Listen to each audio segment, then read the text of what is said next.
Hey everybody, welcome back to just another discussion video.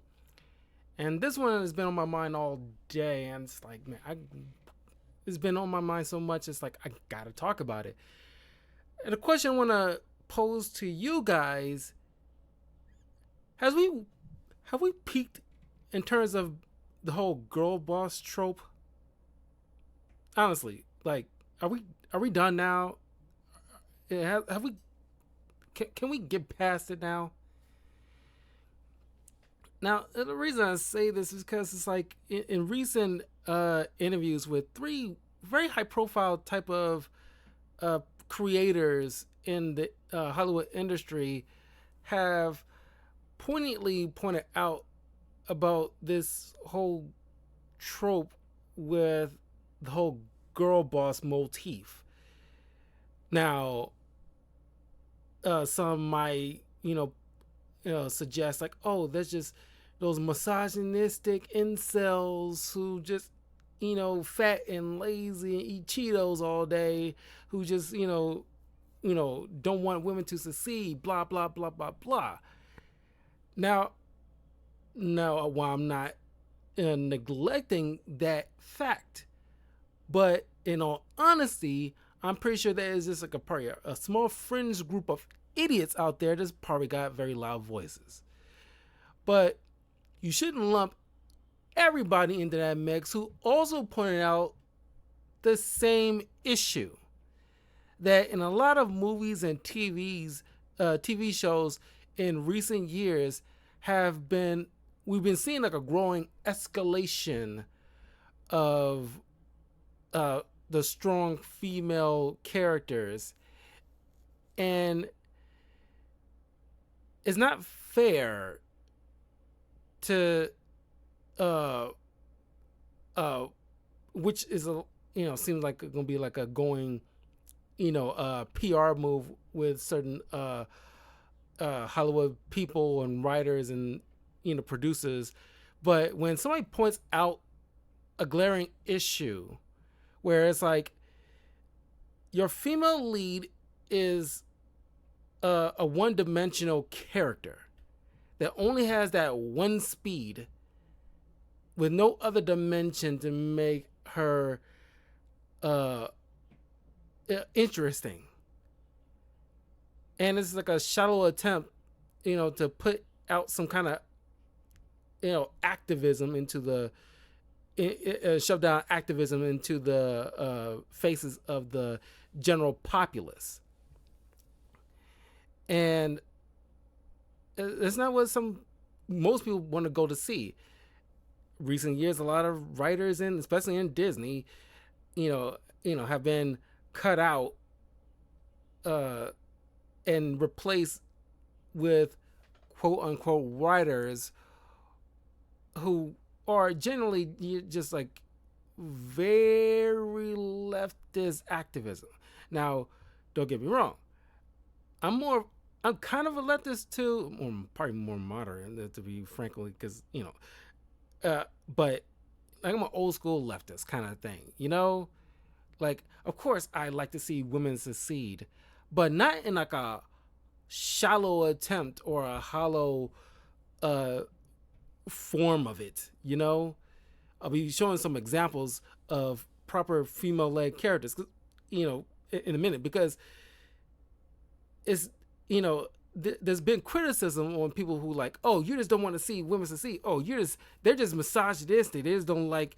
They think the show only failed because men didn't show up. It only failed because men hate women who or women directors or women actresses or women this or women that. They just don't like it because no, it's not that. Like, as I'm going over this earlier today, when I'm hearing that kind of crap, I literally can rattle off like a list of names of female characters I loved over the years, possibly more. And they were written well because they was written as 2 to 3 dimensional characters with some depth to them that we love them for it. We didn't love them because they just happen to be women with boobs. Okay, there's more to it than that, and you know this, man. Uh, you don't equate that. Oh, female led equates to good movie, and that's the problem. You're shoving like certain agendas. I'm sorry to say, it just is. We just tell now, and you're just being very blatant with it. And when we point it out, don't get mad at us for pointing it out when you're shoving it in our faces, and it's kind of obvious. Now, anybody with a good head on their shoulders would understand that yes, many movies have certain messaging into the films or TV shows, but that shouldn't been the priority. That should be secondary or the thirdary, whatever word for thirdary is. But if you put it as like the first thing out the gate, before even like the characters are even drawn up half the time, then there's a problem. Now I want to show at least 3 different people who voice this particular concern about how certain characters are written in films and in films and TV shows. Now the first one is this gentleman named John Musker, who was a filmmaker behind The Great Mouse Detective, the original Little Mermaid, Aladdin, Hercules, Treasure Planet, The Princess and the Frog, and Moana in most recently. Most of which I've reviewed on the channel already, and the others haven't gotten around to it, but I will soon. 1 second here. Yeah, like I already reviewed Aladdin, The Princess and the Frog, and Moana up on my YouTube channel, which, by the way, if you like, these discussion videos and other content I put out and my reviews of movies and TV shows, please follow me in the links in the description below. My YouTube channel, Twitch, Twitter, TikTok, Patreon, all that stuff. I did my review on Princess and the Frog and Aladdin and Moana, so you can check it out on my YouTube channel. But trust and believe, Treasure Planet and Hercules is definitely on the list. I haven't seen Great Mouse Detective in so long. I really want to revisit that. But anyway, so John Musker was on an interview. Okay, here we go. During the interview with the Spanish outlet El País, Musker said, "I think they need to do a course correction a bit in terms of putting the message secondary behind entertainment and compelling story and engaging characters. The classic Disney films didn't start out trying to have a message." He went on to explain, "They wanted you to get involved in the characters and the story and the world, and I think that's still the heart of it. You don't have to exclude agendas, but you have to first create characters who you sympathize with and who are compelling." Yeah, and it's like, yeah, can you imagine, like, Aladdin? Princess Jasmine is an incredible female character, still beloved to this day. But it isn't about like, oh, we gotta speak to like the marginalized, females in Middle Eastern countries and things of that sort. Because then you kind of lose people. It ain't about that.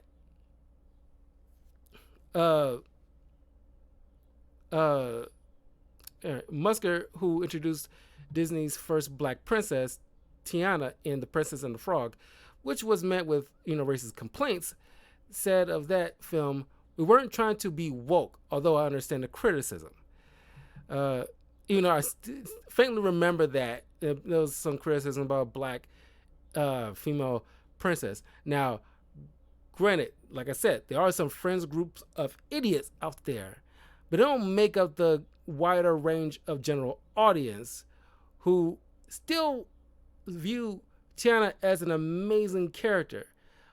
And yes, the whole backdrop, the secondary or the thirdary thing, which about southern Louisiana, you know, not too long after maybe the WW2, that time period, there were some racist undertones, but it wasn't like, it was subtle. Like when you see Tiana's mom, taking her daughter from, looking after her, her best friend from this rich white guy, and taking the bus from those rich affluent areas in neighborhoods into the shanty town locale where the black folk will be.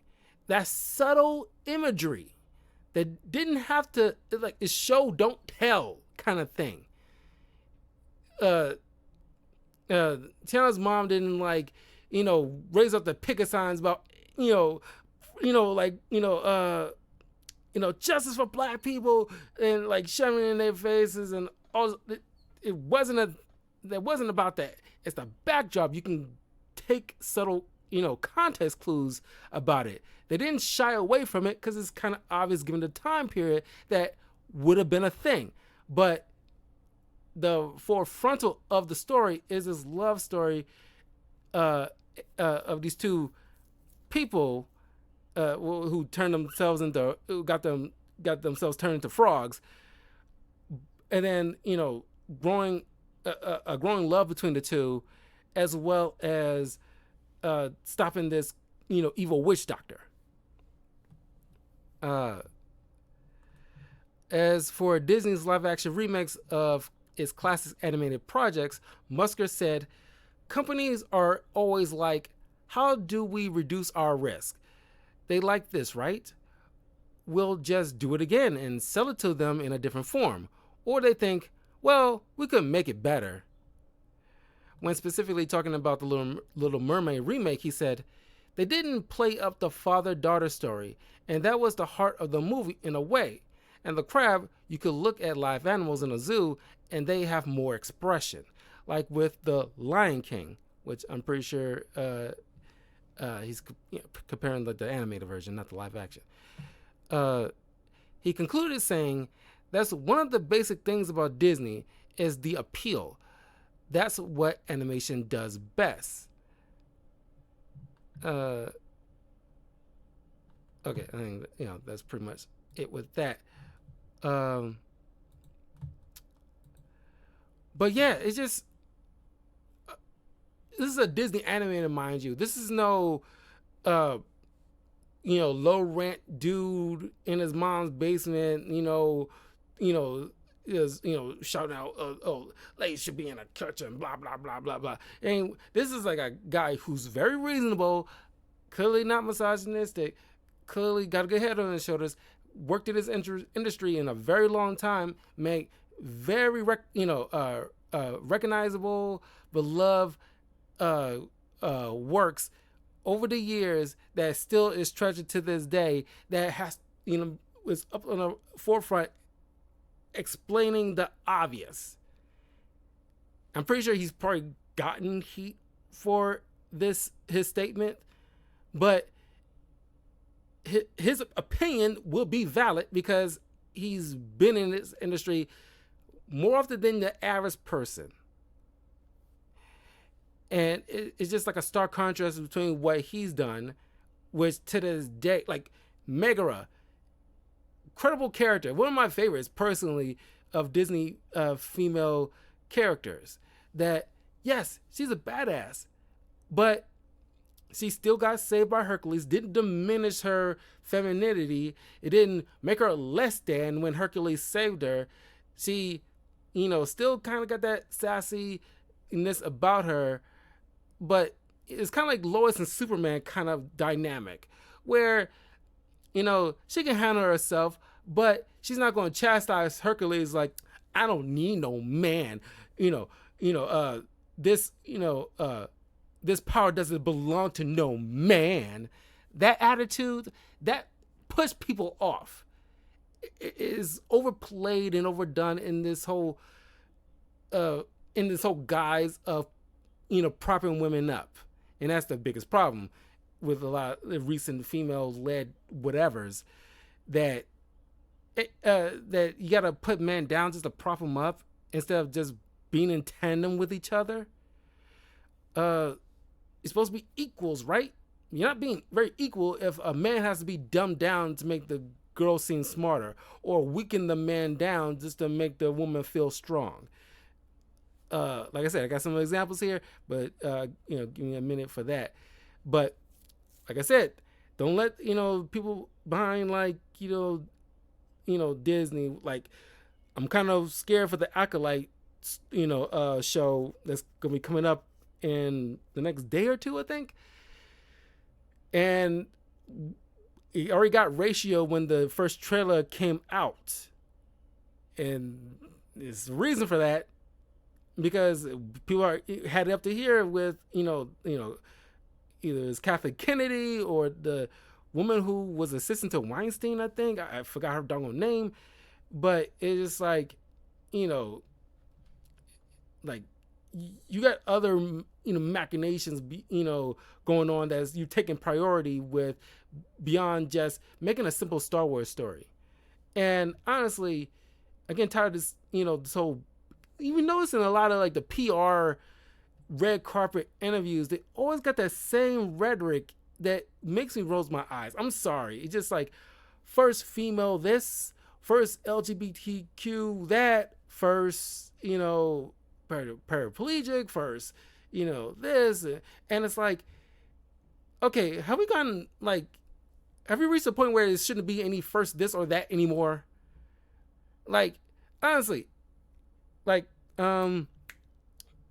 the in that Star Wars Outlaw game that's supposed to be coming out soon, there's that one's like a female led character too, and it's like, oh, it's the first female this and that. It's like, there's been other female characters in Star Wars before this woman came about that we liked, like the Night Sister lady in that was hooking up with Cal Kestis in Jedi Survivor. Amazing character. And it's like, okay, like, we should be on gone beyond like first female of color or first binary, non-binary thing. It's like, oh my God, like, you just tell it's like back to back to back to back to back, and it's like, okay, you shouldn't be saying that anymore. And in fact, honestly, if I want personally, who was like the director of Wonder Woman movie? I forgot her doggone name. Because she's supposed to, Patty Jenkins. She's supposed to have been making that that Squadron TV show, but she was pushed out for some reason. They never really gave her an explanation of why they scrapped her project, which a lot of people was really looking forward to, because she's a very competent female director who made a very successful Wonder Woman film. The sequel, not so much, but the first one was still, like, to this day, highly respected by all. Maybe not everybody, but the vast majority all agree that was like a solid casting choice, solid story. The third act boss fight was one to be desired, but prior to that, everything was like very solid, incredible film from beginning to end, in totality. But they took her, Patty Jenkins out for some reason. It's never been explained. And given her familial background in terms of like, I think her father was an Air Force pilot or something like that. She had some kind of connection with that, where she wanted to apply that real world stuff towards a not Red Squadron or just Squadron. Either way, apply that we was really looking forward to that, but that got completely scrapped altogether. Who knows why? Never gave you a full explanation. Maybe because Patty Jenkins didn't want to subscribe to this whole DI, bullet points that, everybody got, because you pull up a list, you can look it up. Disney has a freaking list of what, they got to put onto to give a go ahead to a freaking film or TV show. We need to get like a person of color, we need a female this, and they got to hit all these bullet points to. It's like, why? You can't just simply just audition whoever did the best job, whether they black, white, Asian, female, non-binary, whatever, who just did an impressive job in their audition tape, and then hire them. It's participation points at this point. But they gonna spin it and do the whole spin move, say like, oh, like the men are the problem because they didn't show up. No, you just put out more than likely a crappy project. And matter of fact, another great female director who did an impressive job in some Star Wars stuff is Ron Howard's daughter, Bryce Dallas Howard, who I love. Bryce Dallas Howard. She's an amazing director. Now, there's, now I'm not like a biggest advocate for nepotism, but she's one of the exceptions to the rule, because she put in the freaking work. Not saying like the others didn't, but I'm just saying like, she didn't rest on her laurels of her name recognition of who she's related to. No, she got out there. The first thing I recognized her from anything was, Spider-Man 3 as Gwen Stacy. And yes, even though she was there for a little while, she still was there long enough to where it's like she left a presence. She did an amazing job with what little she, spotlight she had. Still left the impact, especially in that lounge scene when Peter hit Mary Jane accidentally, and she didn't and she was still respectable, because like, hey, like, I'm not cool with this. You're just using me just so you can get back at her. That's not cool. That's not right. She storms off, leaving Peter in his wake, because like, yes, She said enough. She didn't have to go on this long diatribe about like how women have suffered enough at the hands of men, and we don't need all that stuff. We got the point. And that's one of those hurdles that Peter had to get over, because you can blame like the symbiote suit, but still, it's feeding on his negative emotions and everything like that. And he's still taking responsibility for it.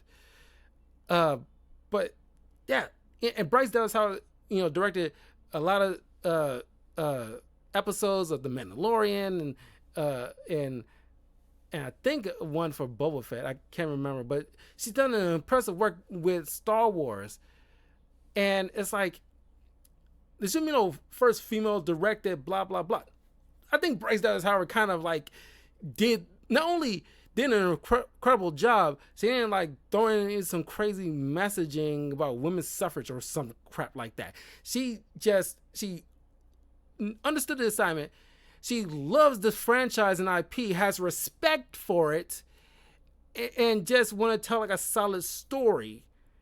She put the story first. And that's what I think Patty Jenkins would have done if she would have gotten to go ahead with the Squadron show. She would have put the story first. That's the thing. Okay, we got another one here. George R.R. Martin. George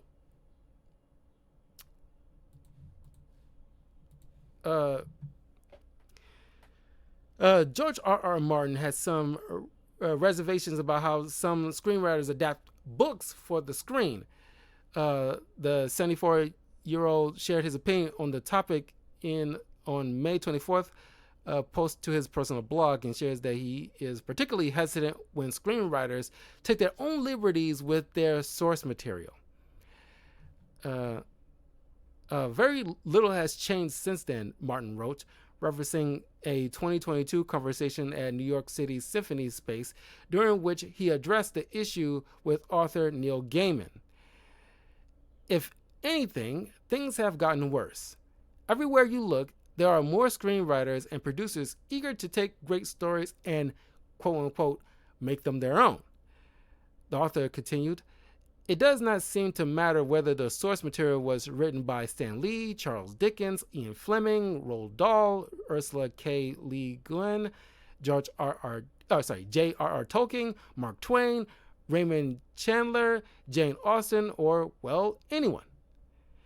No matter how major a writer it is, no matter how great the book, there always seems to be someone on hand who thinks he can do better, eager to take the story and, quote unquote, improve on it.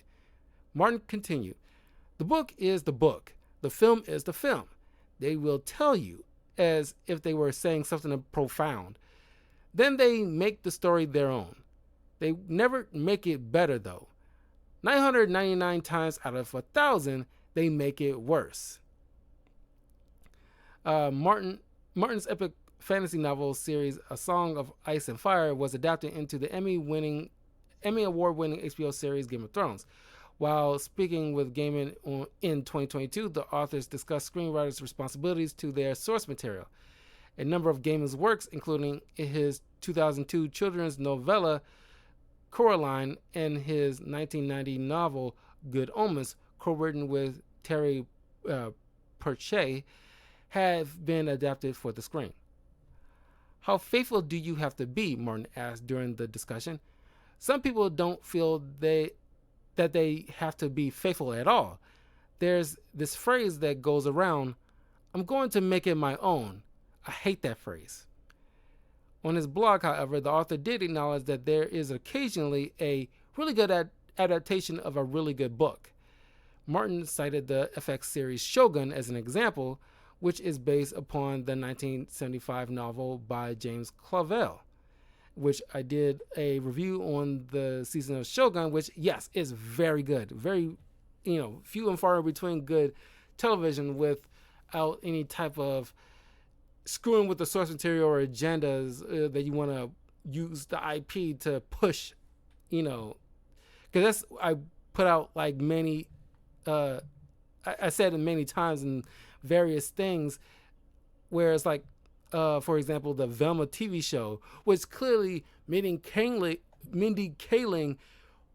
it's kind of obvious they want to, do like a particular, original thing, but probably had a tough time pushing it, get it greenlit.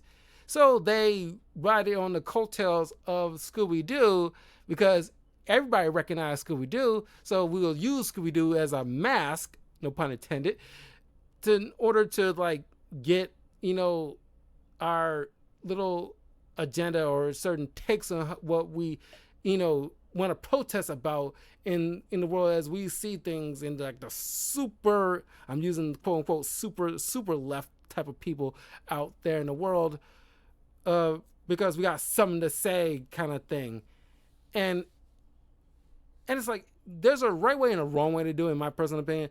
It's something like Harley Quinn, South Park, Family Guy, Simpsons, maybe not, there's parts of Simpsons, they have been like 100% with it, but I still would count them. In terms of those examples, have done an impressive job, not only poking fun at the right, but they poke fun at the left. Everybody gets a shot. Nobody's singled out. And that's a mark of a great, great satire, great comedy, great show, is that, everybody gets, a shot at. But if you hyper focus on one people because like you just hate them, like, like the way, like, I haven't watched the Velma TV show because I knew it was gonna be hard garbage, but I've seen clips and other people's reviews. But it's like they went to town on anybody that's a guy, especially Fred, because it's like, oh, he's just a white heterosexual male who's an idiot who doesn't know any better, blah blah blah. And it's like, oh my God, can you be more obvious? Uh, and that doesn't make it fun. It doesn't make a good show if you just gonna be railing on one particular people and uh, it's like why? It's like why bother for anybody to watch something like that? Uh, you can argue that Family Guy and Simpsons probably gone on longer than they need to, but just like with South Park, they haven't lost the core of what like their core audience. They coming back. And that's the thing. You have a core audience, or you just make it general for everybody to enjoy, and you find your audience. Uh, uh, if Harley Quinn wouldn't be as successful if all they did was make fun of just dudes are stupid kind of thing. Dudes are stupid, and that's the only one note joke they have. Then it wouldn't be an enjoyable show anymore. Yeah,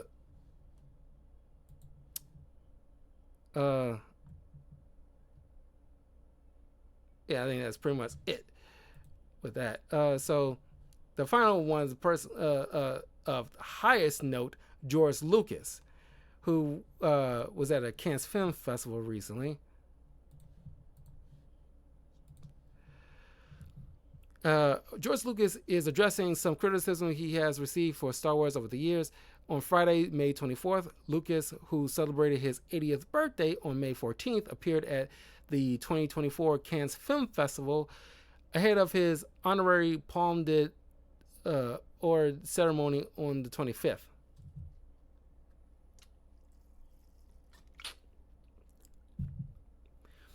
During a conversation at the festival, the filmmaking icon spoke to how some critics of his massively successful space opera franchise have pointed out a perceived lack of diversity in the first 6 Star Wars films, which Lucas either directed or produced himself.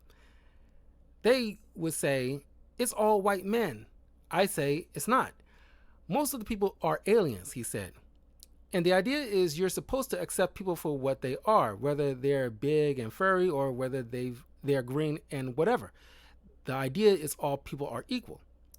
Lucas pointed out that in his Star Wars movies, the only characters ever shown on the wrong side of discrimination are robots and droids. And that was a way of saying people are always discriminating against something. And sooner or later, that's what's going to happen, he added. And I gotta agree. Yeah, it's like, not saying like, the people who like have these quote unquote agendas, their hearts are not in the right place, but you're taking it too far. Like you're wanting to fix things right now to make it this perfect utopia, and that's not ever going to be a thing. There's always going to be, bad people. There's always something that people are going to disagree on. There's going to be some level of discrimination. Not everybody's going to see eye to eye, and you're trying to force it. It's going to further drive a wedge between everybody. Not everybody's going to be liked. Not everybody's going to enjoy the same thing. Not everybody's going to, agree. And that's okay. You don't even agree with half the stuff that I'm probably going to say, but that's fine. It's okay. There's some things that I like in shows that, you might like, or vice versa. That's okay. But nobody's going to make a perfect utopia, so you can't try to force it. It's especially forcing it. We're already starting with AI saying, well, we can't trust those robots. The filmmaker said that he never shied from hiring actors of color for his Star Wars projects. Between Billy Dee Williams' role as Lando Calrissian in the original trilogy and Samuel L. Jackson's Jedi character Mace Windu in the 2000s era prequel movies. He even pointed out that each trilogy featured strong women leads for protagonists between Carrie Fisher's Princess Leia and Natalie Portman's Padme Amidala. Who do you think the heroes are in these stories? What do you think Princess Leia was? She's the head of the rebellion, Lucas said. She's the one that's taken this young kid who doesn't know anything and this boisterous, I know everything guy who can't do anything and trying to save the rebellion with these clowns. Lucas remains best known for his creating Star Wars and shepherding the franchise from its first entry, 1977's A New Hope, until he sold his company Lucasfilm and the rights to Star Wars to Disney in 2012. Uh, he's also credited with creating and producing the Indiana Jones film series, as well as directing films like 1973's American Graffiti. Yeah, that's pretty much it. Uh, yeah, and he's right. And it's like there's been plenty of great female characters over the years that we love because they put the character, they put the story and the character first before any messaging even come into play.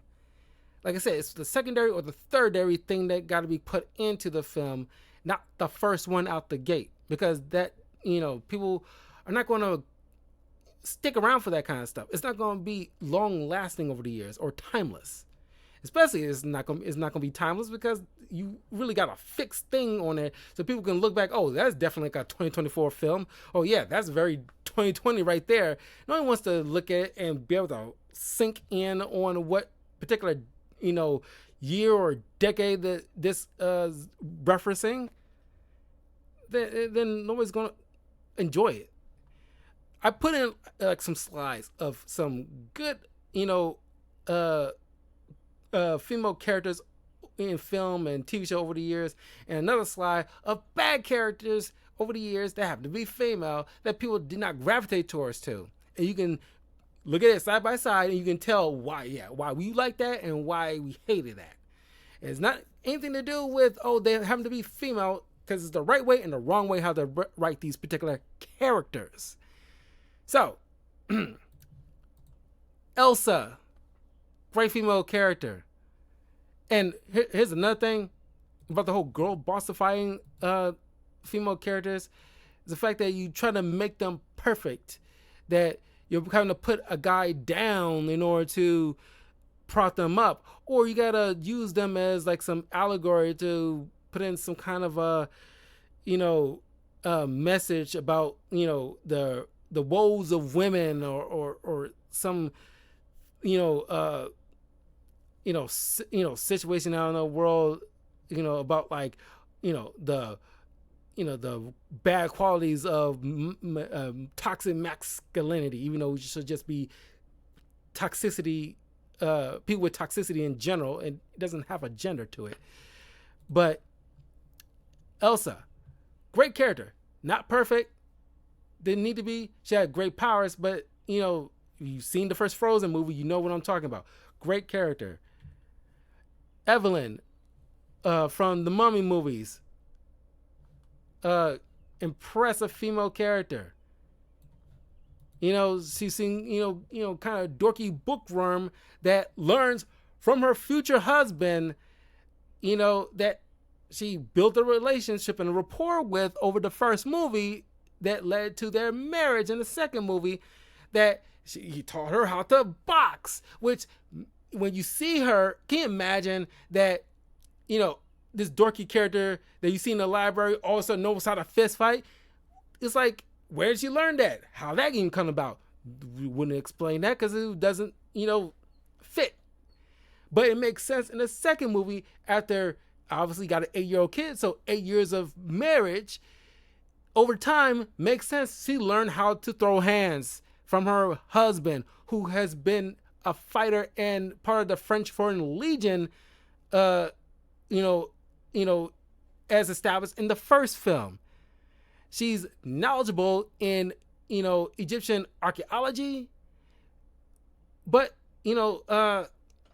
she used that knowledge in the first film to help save the day and also help her brother, because he knows his stuff, but he doesn't know it perfectly. Like, to this day, how many of you still know that the stork means a manifest? It's because of Edie and her brother. Angelina Jolie, Laura Croft, great female character, based on a great female video game character, one of my personal favorites, who is also very knowledgeable in terms of archaeology and antiquities and stuff like that. But if you know her background, she had to learn from, kind of like, Batman learned from other, masters at the craft that help shape who she will become, in terms of know how to use guns, know how to survive, know how to use certain tools, and yes, to a certain degree, learn from older white men sometimes about certain subjects that she might not be privy to. And she's not ashamed or belittled because some, dare I say, white old man, oh my God, who dared to tell her, being like, oh, no, no, no, he shouldn't be mansplaining to her. Shut up, okay? It's okay. There's plenty of women who's more knowledgeable than me that I've learned from over the years, didn't belittle me as a man, so vice versa, shouldn't belittle you as a female, because it doesn't make you less capable. It's okay. It's all okay. Lilu from The Fifth Element. Incredible female character. Love her. Multipass. Incredible character. And she, helped, she, if you remember the movie, it's one of the best movies of all time, arguably one of Bruce Willis' best films too, that, she, is this, living element essentially, who sees through, like, computers about all this tragedy and stuff that humanity went over the years, that, like, why, basically, well, why, having a hard time, literally struggling whether or not she should help, considering that, people tend to want to destroy themselves, but trying to find what's worth, why it should be worth saving. But it's because of this dude who she built a relationship with, and who fights for her and goes to save her, doesn't diminish, Bruce Willis' character at all. He still have his badass moves, so does she, but she still doesn't shy away from the help of him. Nobody's diminishing the other for the sake of the other. And she becomes the ultimate savior at the end, but thanks to these other men who step in to do their part. They're not played as idiots, despite even Chris Tucker's part in this. He's more so the comedic element of, no pun intended, but still, he still played a role that helps out the team. Moana, like I said, like John Musker. No reason why people love Moana so much, even though they put out like I'm scared for the second film, because who knows if John Musker is gonna be helming it. I hope he is, but if not, then I'm scared, because some of these, like, writers of today with their own little motivations or forced agendas, they're trying to protest and shove it down our throats using beloved IPs. I'm worried because, Moana, I praise Moana, the first movie, because there's no thing with, like, like I said, with, like, the first Frozen movie, I don't think is needed to have some kind of male love interest in general. So, Moana is just like, yeah, there's no girl bossifying her, because she learned from Maui how to sail, because she does not learn how to sail thanks to her father, who lost a friend because of the sea. And it's like, no, I'm protecting my village and my family from the roughness of the sea and the harshness of the sea, and want her to lead our people someday. And that's my goal as a father, to make sure she's prepared. But thanks to the knowledge she got from her father and the knowledge she got from Maui, made her an effective character. She learned from men, didn't lessen her as a female character. It made her better. And that's why I love Moana. And honestly, from what I've understand recently, that this sequel wasn't intended to be in a movie. It's supposed to have been like a series, but they probably gonna be chopping it up to make it into like a long movie format, which, like I said, I'm a little worried about that. I love the first Moana, and I hate to see it get torn to shreds. Mon Mothma, another, incredible Star Wars character. credible leader, like George Lucas said, uh, yeah, leading the rebellion, didn't diminish her character one way or the other. Matter of fact, you know, the reason that I like even Andor series as it was, because honestly, I was more intrigued by what is going on with her and her politics and her family dynamics. Her daughter's such a little shit. It drove me freaking nuts. Like, she need to get popped in the freaking mouth. But Mon Mothma was so intriguing, and it only elevates her character even more. Uh, Honestly, I didn't really care for much with casting Andor. I think we got enough from what we got from Rogue One. Honestly, you could have just made like a story with Mon Mothma, and I'm pretty sure it will work. But whatever. I guess they still reeling from the boring politics from the prequels, so they didn't want to repeat that mess again. I understand. I get it. But she's still an incredible character. Animated Mulan. I did a review on that. You can hear my thoughts about that character, but I'm just going to cut it short here. That yes, incredible character. Learned from men in the army to how to fight, because she wasn't like I will show the live action version is going to be on this list pretty soon. I'll comment on that in a second. But she learned from, because she wasn't perfect off the bat. She was taught how to be a lady, preparing for like, marriage, and how to be a bride and all this other stuff. But seeing her father she worrying about might losing her father in this another war that he just recently got out of one. And it's like, no, I gotta step in. We don't have no sons in the family, so I gotta do this. Pretend to be a guy, doesn't know crap about fighting, but under the guise of being a dude, learn from soldiers like Shen on how to fight. And because of that, she was so effective on the battlefield by utilizing her intellect as well as the brawn that she built up. She was able to defeat like the Han leader, and she was still charming, but she wasn't perfect. She used her ingenuity, like getting off that big pole using those golden rings, and unlike everybody else, she like thought outside the box. And she used that all throughout the film. She's able to think outside the box, which makes her very compelling, multi-dimensional character. She wasn't just girl. That wasn't just her only thing. Oh, I'm girl. Like what's about Mulan that you like? Oh, she's a girl. Okay. What else about her? What's her motivation? What she likes? What's her likes or dislikes? Things like that. Natasha Romanoff, Black Widow.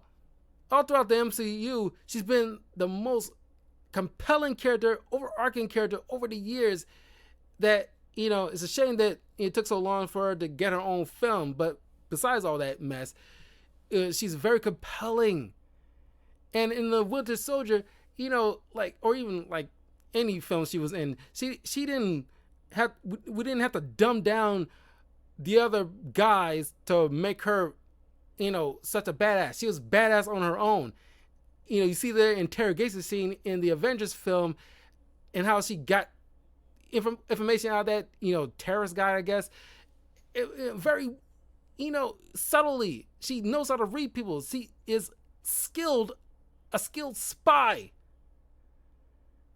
And it's like, nobody's dumbed down just for the sake of making her seem smarter or stronger. They all work as a team in their own strength, and in coming into like whatever weaknesses they have, they each come in to fulfill that void.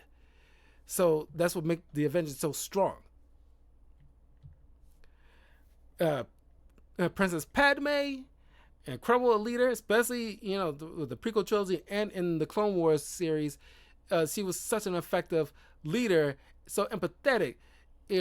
She fight when she needs to, but her main strength comes to like the politics of it all, trying to make sure that trying to do her darnest to find peace between the Separatists and the Republic, and forge unity between all these different worlds. She was very, not only brave but smart, but she leaned on people when she needs to lean on them, whether they're man or woman, doesn't matter. And like I said, that's what makes her such a compelling character. Not just because a compelling woman, no, she's a compelling character. Her daughter, Princess Leia, same thing. Effective leader of the rebellion. And yes, Luke has his strengths, Han has his strengths, but it didn't diminish her or vice versa. As a matter of fact, it's because of her, they managed to, after, Han and Luke kind of botched the rescue mission, she ended up rescuing herself and them throughout this trash chute. And as she's fighting that blaster in that hallway, she didn't like mow down all the stuff like Rambo. She nailed a couple of few, and so did they. She just, wasn't walking bulletproof, okay? But and yes, sometimes she has to be saved.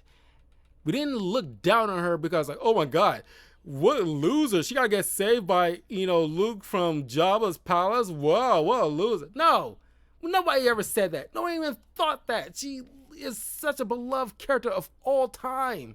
One of the biggest female characters in fictional history to this day, and will always be to this day. R.I.P. Carrie Fisher. But she made this character such a compelling individual that, will never be looked down upon in history, ever. Nobody, you'd be hard pressed to find somebody to talk shit about Princess Leia, ever. Sarah Connor, recently people been like hopping on the bandwagon with these AI crap and stuff like that. She'd be rolling over in her grave, how we cozying up to like and embracing AI crap lately.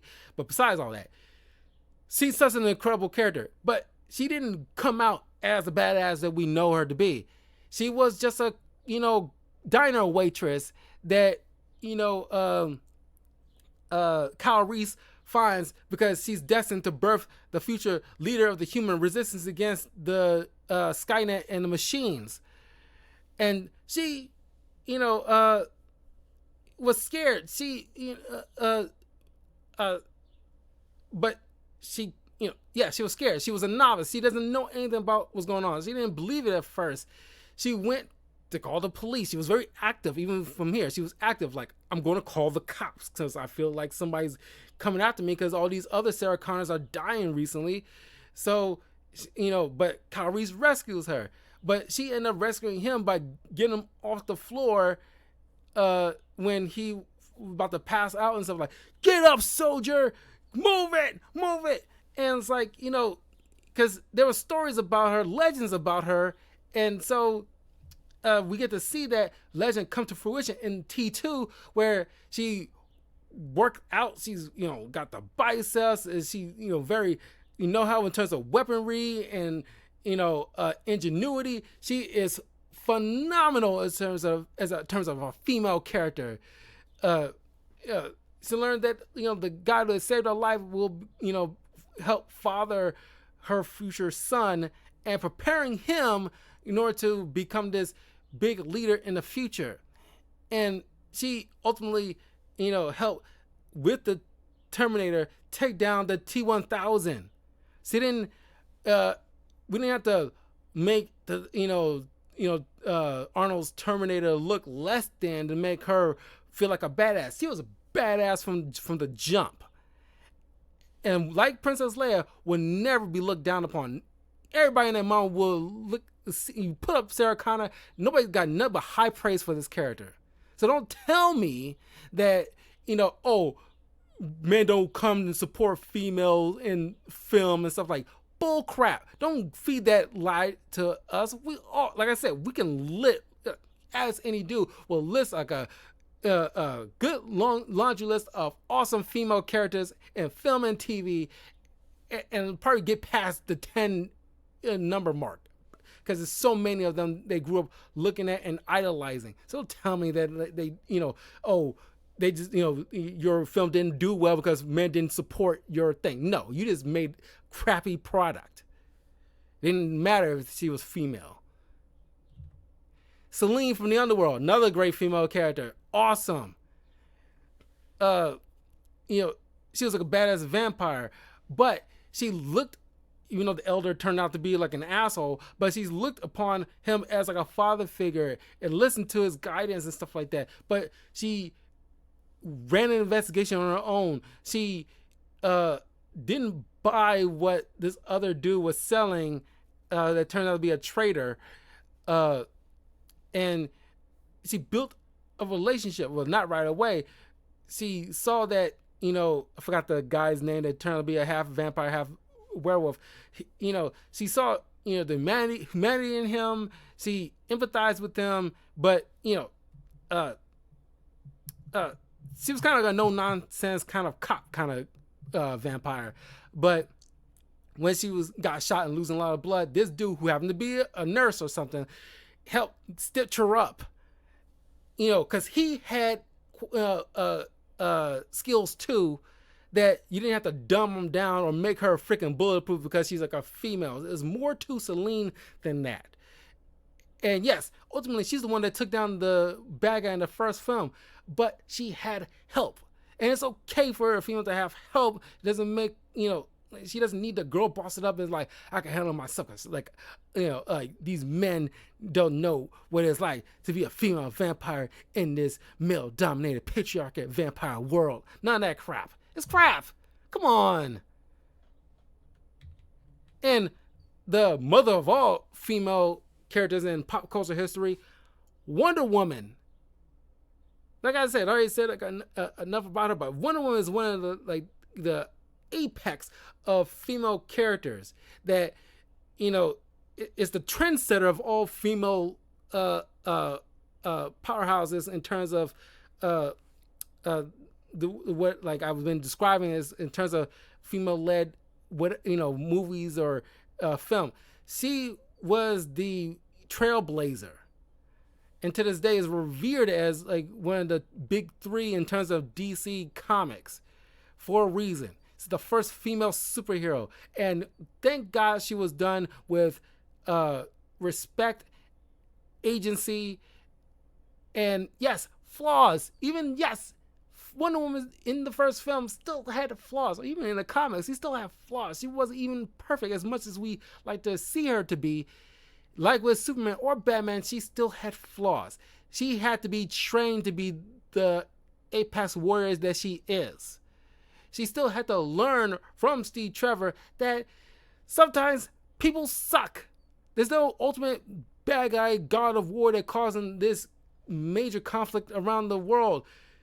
Sometimes people suck, and she had to accept the fact that, yeah, there's going to be a singular bad guy influence people, or sometimes people just suck. But that's something that she had to learn and grow from, and help her grow as a character. So now I'm going to go over what the wrong way to make a female-led character and get things prepared. I'm already coming up in an hour, so I'm going to be wrapping up in a minute. I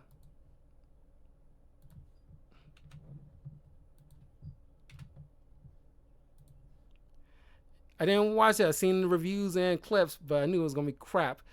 Asha from Wish. And it's like, from the clips that I've seen, like, my God, what a horrible way to celebrate 100 years of Disney with this stuff, where clearly you wanted to make like some kind of compilation of all Disney characters over the years, but you couldn't make it work, so you but you just cobbled together some last minute thing with this girl with janky versions of the Seven Dwarfs and and like a hackneyed villain where clearly could have easily made like a first villain couple of Disney history, but no, you're just pushing like a villain out of the blue with this guy who, in all honesty, if you look at that, it's like he got a point. It's like not everybody deserves a wish, but what if somebody in the village wished like, oh, I wish that my neighbor catch famine or something like that. It's like, does that person deserve a wish? His wish to be granted? But of course, they made it look like, oh wow, it's like everybody's wish is so pure. Bull crap. You ever watch the Bruce Almighty film and you see like the list of stuff that people are praying for? Not all that stuff was good. All that stuff was very selfish. A few of them were like very pure of heart, but more often than not, the list of those prayers, if you freeze frame on the computer, you see look down on them. Clearly, those are very selfish kind of wishes. Most of them, or prayers or whatever. Live action Mulan, unlike the Disney animated version, this one, like I said, as I did my review on the Disney animated Mulan, Mulan is one of my favorite Disney princesses of all time. Out of all the Disney princesses, she's my favorite. And the fact that they bastardized this character sticks in my craw on that, because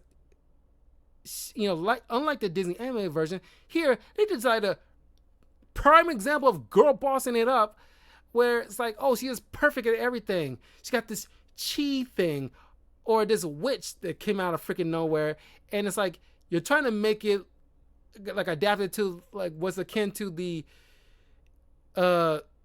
original tale without all the mysticism or like the talking dragons and all that stuff, which okay, but you kind of being a hypocrite. So you substitute a talking dragon with a witch, which I imagine wouldn't be in like the realistic take on the original tale.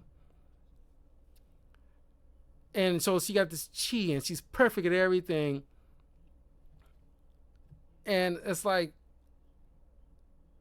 God, it's like, matter of fact, if any girls are watching this, wouldn't it be more insulting to you? And trying to pivot from the damsel in distress kind of situation from yesteryear, like in like even I argue, because I did a review on Snow White and Sleeping Beauty, which you can check out on my YouTube channel. As I cover, if I rewatch that stuff, these characters have more agency than you remember. They wasn't damsels in distress or needing like a person to save them. Half the time they wasn't even looking out for a dude. They just happened to come across, like Cinderella. She just wanted to go to the ball. She just happened to find her Prince Charming. But you're trying to pivot so far away from like needing a man or living in a man's world. You're trying to apply today's standards and hyper focus it or push it or apply it to an IP that you did not create, but using it to push like your voice out in the world, like how like your animosity towards man or patriarchy or whatever crap. And it's like, why would anybody come to this? Why would anybody want to come watch this? And matter of fact, wouldn't it have been more insulting to the female viewers who I argue probably would enjoy the animated Mulan more so than the live action version? It's like, because I imagine I'm not a girl, but wouldn't that be insulting to a lot of females? Wouldn't that be kind of very pandery to them? It's the same way as like I look at certain Disney Pixar films or whatever, where like the single mom who got all these kids, but somehow like the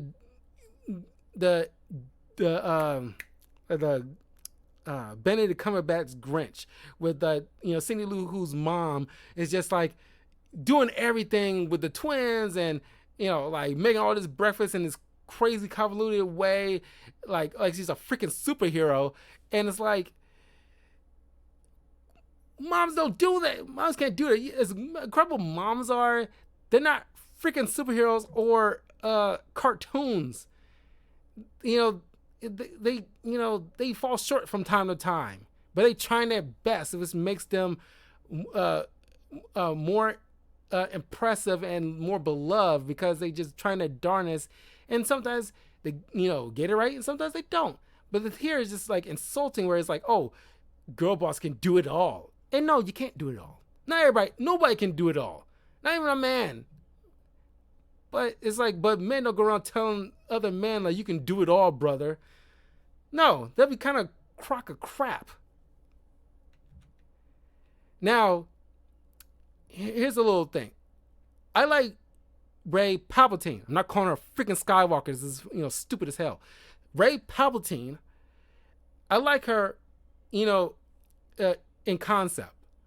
But down to the nitty gritty, she's just honestly another girl boss Maltese. And I think that's where like people kind of took notice with this whole, girl bossifying certain characters, where she just knows how to use the Force, knows how to wield a lightsaber, which took Luke and other Jedi that came before her a lot longer to get right. Took years. Same way as how people learn a particular craft. Sometimes it takes months, maybe years, in order to get it right, and even longer to perfect. But she gets it within a week. And that's kind of insulting to the character as of itself. Because, yes, it'd be cool to have, like, the new Jedi of today being, ironically, the granddaughter of the most hated villain in all of pop culture history. That is like a cool concept. But the way you went about it seems disingenuous and half-assed from time to time. I love Daisy Ridley. I think like the character of Ray Palpatine is cool, as an idea, as a premise. Sure, I would like to see more of her, but you gotta, work on the character and lay some groundwork and do it right, because she seems just like, I'm sorry, just a Mary Sue. I hate to say it, but most people are kind of right. She was kind of a Mary Sue. It's okay to point that out. It doesn't make you a misogynist or whatever it is to point that out. It's a fair criticism. And nobody, certain people in the Hollywood industry doesn't, because they kind of like, got this kind of weird opinion about themselves, or they're very kind of sensitive. But you got to be able to take criticism when they come, whether it's justified or not. But if they all kind of intersect, where it's like, yeah, she's kind of a Mary Sue, and you got to, backpedal and work on that. If she's going to have her own little TV show or movie or whatever, got to rework her a bit so that way she doesn't seem like such a Mary Sue. Because I think people in general like Ray Palpatine, but the nooks and crannies seems off base. She-Hulk, another one. That whole line she had about the whole, like, literally talking to the Incredible Hulk, the person who built his power off of anger, who has an obvious, if you read anybody read the Incredible Hulk comics, he has an abusive childhood. His father beat him and his mom, which caused him to have like a split personality in the first place that eventually manifested into the Incredible Hulk thanks to the gamma radiation. And she had the nerve to, and I don't blame Tatiana Maslany at all, because I think she did what was asked of her. The CGI, is rough in some places, but I don't blame the actress herself. But it's just the way it was, the writers behind all this stuff, the showrunner probably, it's just like this whole line where it's like, like I worked on I had like a whole thing about like, women have anger all the time. And it's like when I get catcalled on the street, I got to control my anger all the time. And it's like this whole diatribe, it's right in the first, episode. And it's like, oh my God, it's like, you know who you're talking to. It's like a Mexican person talking to Superman about how it feels to be an alien, or how to be treated like an alien or something like that, or a refugee or something like that. And it's like, you know who you're talking to, right? I can't think of no other metaphor that's better than that. It's like, honestly, like somebody who's like a refugee or a Mexican immigrant or something like that got the gall to tell Superman, you don't know how it feels to be looked at as an alien to other people, or look as an other. It's like, how dare you? Honestly, how dare you, talk to a person who is pretty much embody that.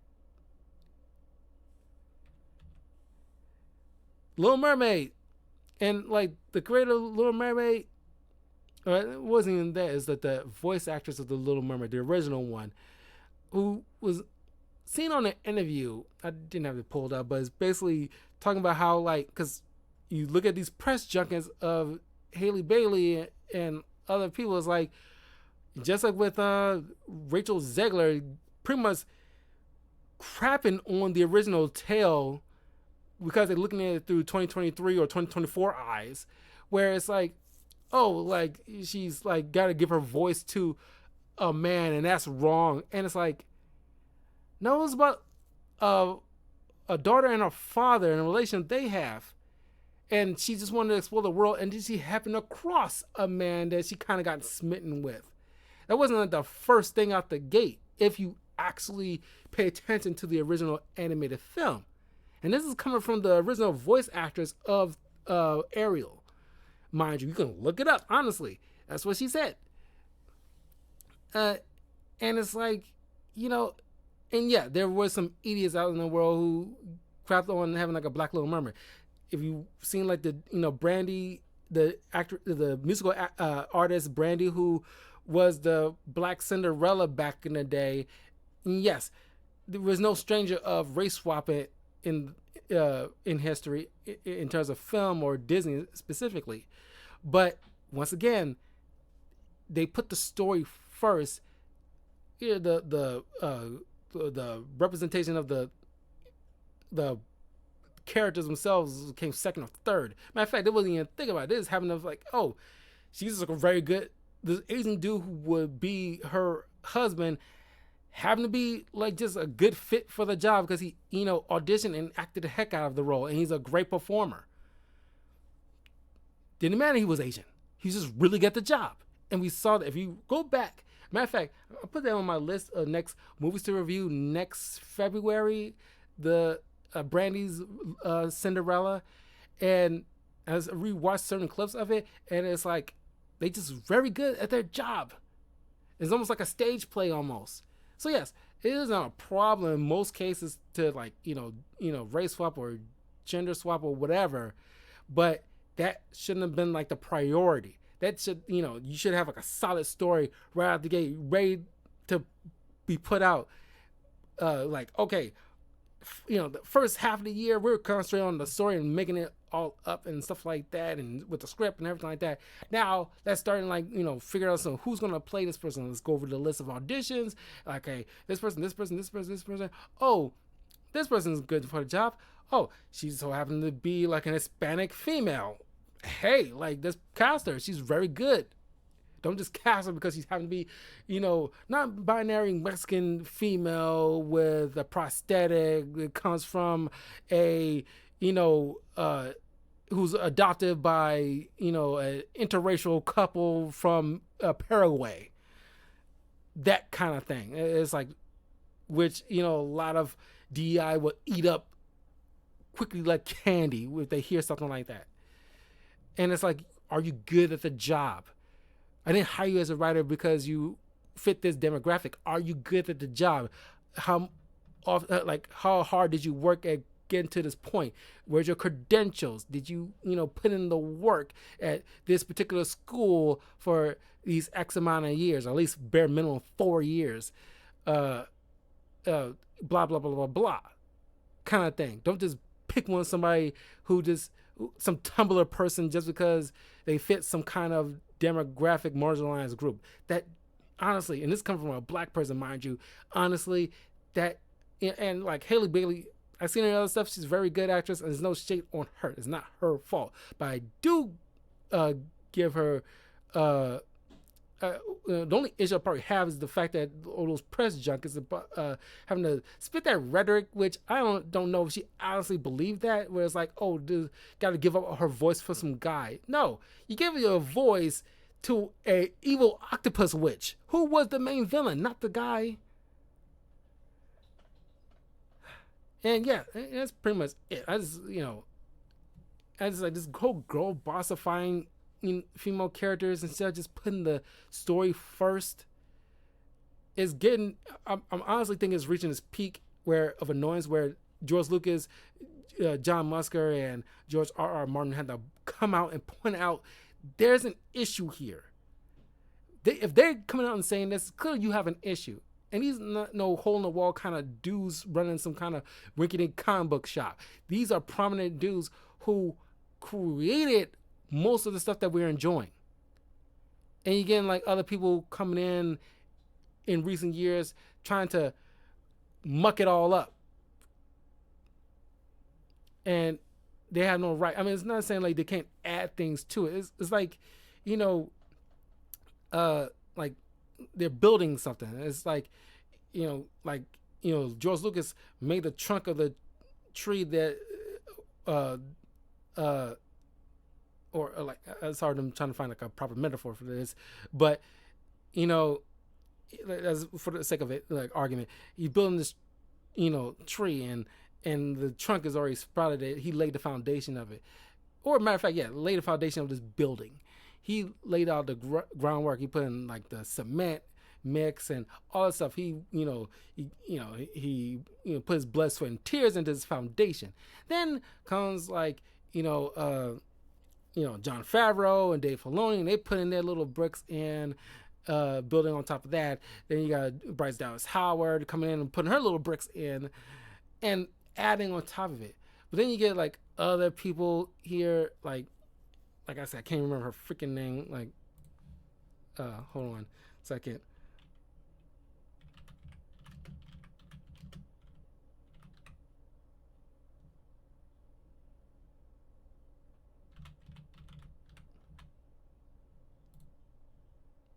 Leslie Helen. God, I knew it was like a L in there. And then here you come like, Leslie Helen to come in with like a big ass freaking mallet. She's not the sole responsible person here, but she, putting some major influence a lot in this kind of stuff, where she comes in and like starts smashing holes in the wall and is like, and filling in, clay in the holes. And it's like, I can make it better. And it's like, I hate to say it, but it's like, honestly, you got to be pointing out the criticism is like is fair. And I'm saying like, she's like a bad person at all. I'm pretty sure she's like a decent individual. I don't know her personally, but her choices that she's making, honestly, is worth the criticism. It's fair to criticize for what we're seeing in recent years with like Star Wars, or not even just for her. There's other people in Hollywood studio with making certain things, and it's like there's reasons at a point where everybody is taking notice. It's not saying like there's nothing wrong with putting messages in your films or your TV shows. But to conclude on this, they should be secondary. That's all. And it's worked for a long time in terms of all kinds of tales. But anyway, those are just my thoughts. What are your thoughts of how, are you tired of this whole girl bossifying your, female characters? It's like they should really get back to how, when creating story, like focusing on creating good stories first and foremost. Leave a comment below. I'll see you guys next time for any kind of discussion topics that might come up in the news recently in terms of pop culture or what have you. But yeah, I'll see you guys soon. Take care.